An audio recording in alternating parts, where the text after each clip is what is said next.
നോക്ക്, ഒരു പട്ടവും ഒരു കുട്ടി. ഈ കുട്ടി പട്ടം പറപ്പിച്ചുകൊണ്ടിരിക്കുകയായിരുന്നു. പട്ടം ഇങ്ങനെ പൊങ്ങി പൊങ്ങി ആകാശത്തിലൂടെ പറന്നുകൊണ്ടിരിക്കുകയാണ്. കാറ്റിന്റെ ഗതി അനുസരിച്ച് കുട്ടി ഇങ്ങനെ നൂല് അയച്ചു വിട്ടുകൊണ്ടിരുന്നു.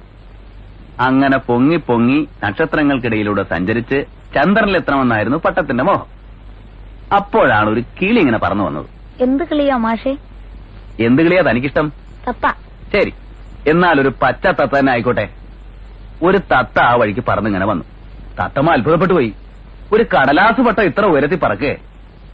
തത്തമ്മ പട്ടത്തെ അഭിനന്ദിച്ചുകൊണ്ട് പറഞ്ഞു, കൊള്ളാലോ നീയെ, കിളികൾക്ക് പോലും ഇത്ര ഉയരത്തിൽ പറക്കാൻ പറ്റില്ല. അപ്പോ അഹങ്കരിച്ചുകൊണ്ട് പട്ടം പറഞ്ഞു, ഇതിനേക്കാൾ എത്രയോ ഉയരത്തിൽ എനിക്ക് പറക്കാൻ കഴിയും. ആ നൂല് കെട്ടിയിരിക്കുന്നത് കണ്ടോ? ആ നൂലിന്റെ അറ്റം പിടിച്ചിരിക്കുന്ന കുട്ടിയെ കണ്ടോ? അവൻ ആ നൂലിങ്ങനെ വലിച്ചു പിടിച്ചിരിക്കുകയാണ്. ആ നൂലില്ലായിരുന്നെങ്കിൽ പറന്ന് പറന്ന് ഞാൻ ചന്ദ്രനിലെത്തുമായിരുന്നു എന്ന്. പച്ചത്തത്ത അത്ഭുതം കൊണ്ട് കണ്ണു മിഴിച്ചു. അവള് പറഞ്ഞു, അങ്ങനെയാണെങ്കിൽ ഞാൻ ഈ നൂല് പൊട്ടിച്ചു തരാം, നിനക്ക് ചന്ദ്രനിലേക്ക് പറക്കാവല്ലോ. അപ്പോ പട്ടം പറഞ്ഞു, എങ്കിലൊന്ന് വേഗം മുറിച്ചു തരൂ, ഈ കുട്ടി എന്നെ എന്റെ ഇഷ്ടത്തിന് പറക്കാൻ സമ്മതിക്കുന്നില്ല. തത്ത നൂലറുത്തു മുറിച്ചു. നൂല് മുറിഞ്ഞപ്പോ എന്തു സംഭവിച്ചെന്നറിയോ? നിയന്ത്രണം വിട്ട പട്ടം തലയും കുത്തി താഴേക്ക് താഴേക്ക് വന്ന് പതിച്ചു. ഒടുവിൽ അതൊരു ചെളിക്കുണ്ടിൽ വന്ന് വീണു. പാവം കുട്ടി അത് കണ്ട് കരഞ്ഞുപോയി. നന്നായുള്ളൂ. എന്ത്? ആ പട്ടത്തിന്റെ അഹങ്കാരം.